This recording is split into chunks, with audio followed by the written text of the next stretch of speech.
Hello students, let us start the topic transportation in animal.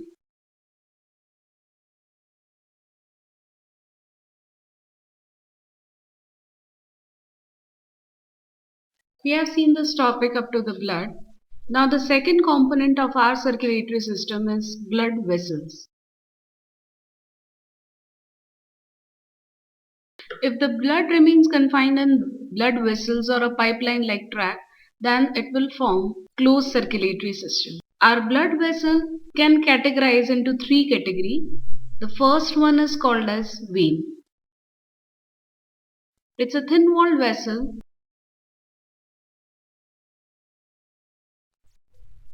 that carry blood away from the heart. Sorry, it's a thin-walled vessel that carry blood towards heart.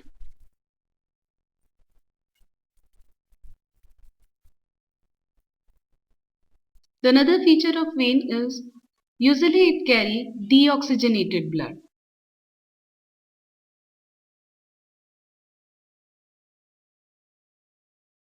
But again, one exception is there, and the exception is pulmonary vein.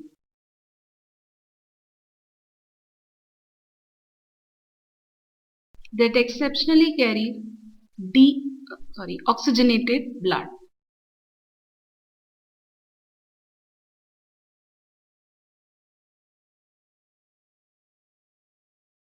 In the vein, blood flow without any extra pressure. That's why to prevent backflow of blood, valves are present.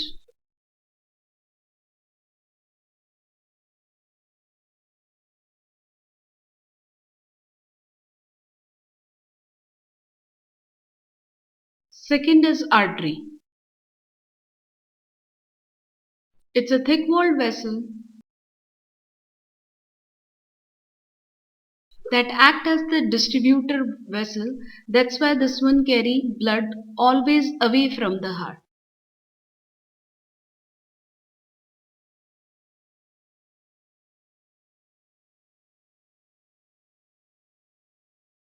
As I'm saying, this is the thick-walled vessels. So to carry blood, these are the thick-walled vessels. Those can distribute blood throughout the body. And here the blood flows with great pressure and with high velocity.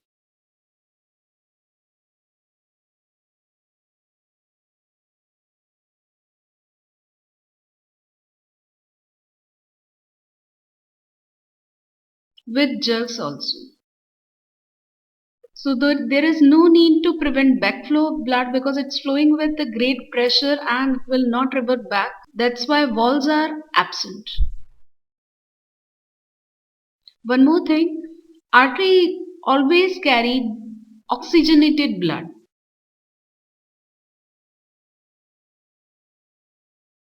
But exceptionally, again, one artery is there that carries deoxygenated blood, and the exception is pulmonary artery.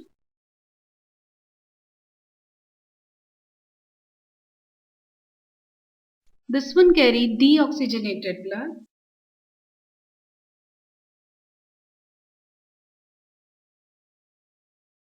The third category of vessel is called as capillary. These are the thin vessels.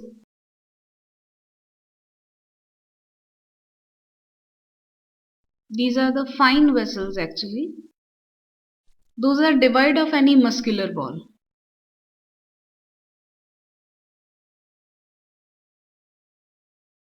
Capillaries are the actual site for diffusion of any substance.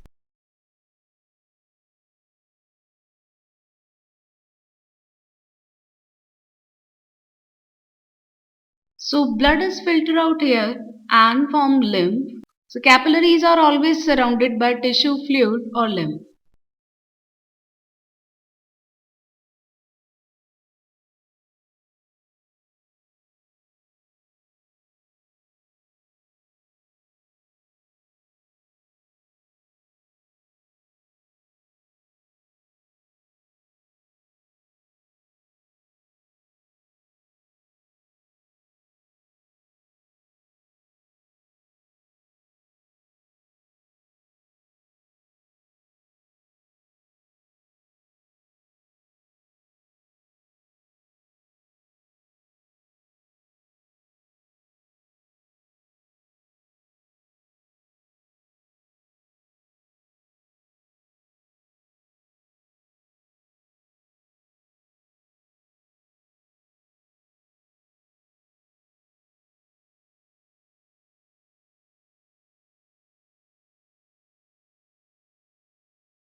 So actually this is the diagram of circulatory system where artery form its branching.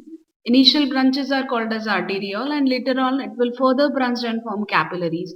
Capillaries are rejoined or reconnected and form venules. Venules will connect and form vein. Here the oxygenated blood flows and here the commonly deoxygenated blood is found. And in the capillaries, the diffusion is possible from the oxygenated blood. Oxygen is diffused in the tissue fluid or lymph, and later on it is received by cells.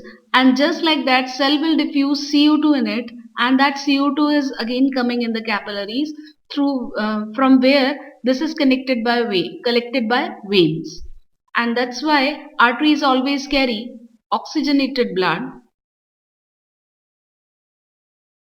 and veins carry deoxygenated.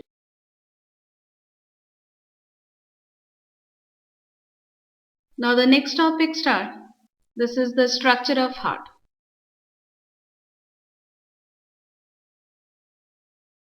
Human beings have myogenic heart. That is, our heart is made up of muscles. Heart size is about fist size and this is always surrounded by pericardium, which is known as covering of. Our heart is located in the thoracic cavity in between the lungs and it's always tilted towards left.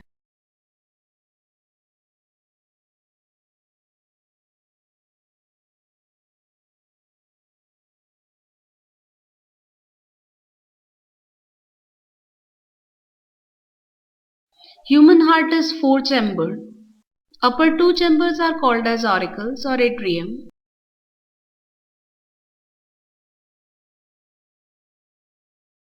While lower chambers are known as ventricles.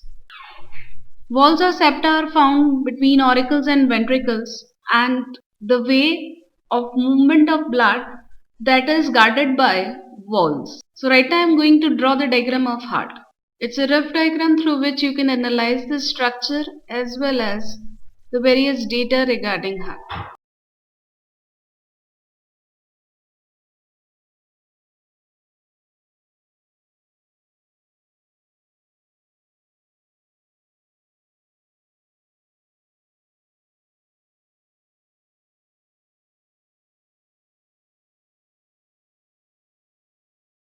These upper chambers are, this one is right auricle, while this is left auricle.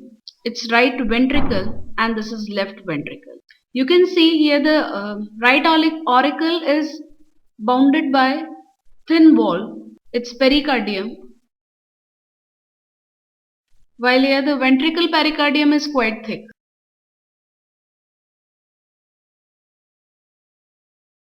This one is the right auricle and left auricle. In between the auricles, septa is found. This is termed as intra-auricular septa.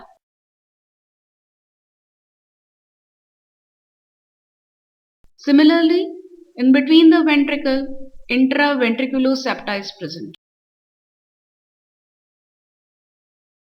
Now you can see three gates are present in auricle, right auricle and right ventricle, and just like that, two gates are found in between left auricle and left ventricle. These are valves. This is termed as bicuspid valve or mitral valve, while this is termed as tricuspid.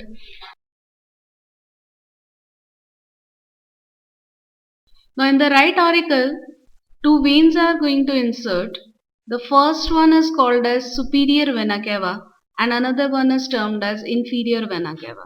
Inferior is taking deoxygenated blood throughout the body, or you can say the lower part of the body, while superior can take blood from the superior part of the body. It's superior vena cava,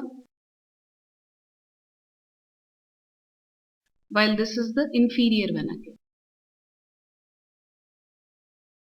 They supply deoxygenated blood to right auricle and then it will move towards the right ventricle. Similarly, two veins are going to open in right auricle also. These are termed as pulmonary vein. Those exceptionally carry oxygenated. Now the blood coming from the different body parts to heart, that is later on move towards the right ventricle, and from the right ventricle this deoxygenated blood flows in pulmonary artery for its purification.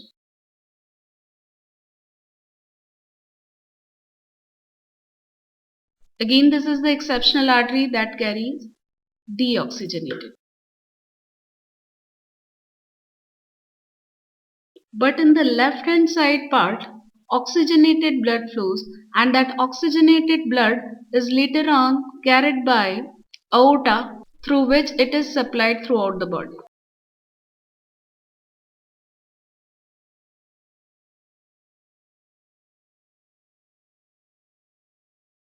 Aorta is the largest artery of our body, and through which here the blood is supplied throughout the body.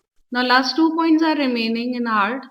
Two nodes are also found. One node is located in right auricle. This is termed as assay node.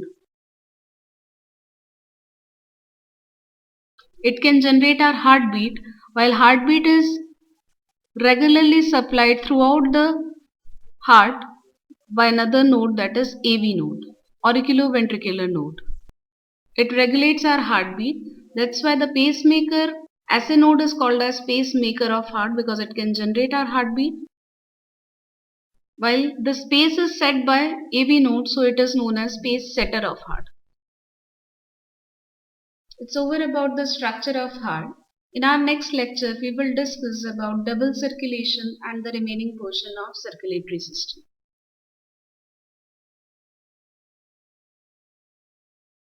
Thank you, everyone.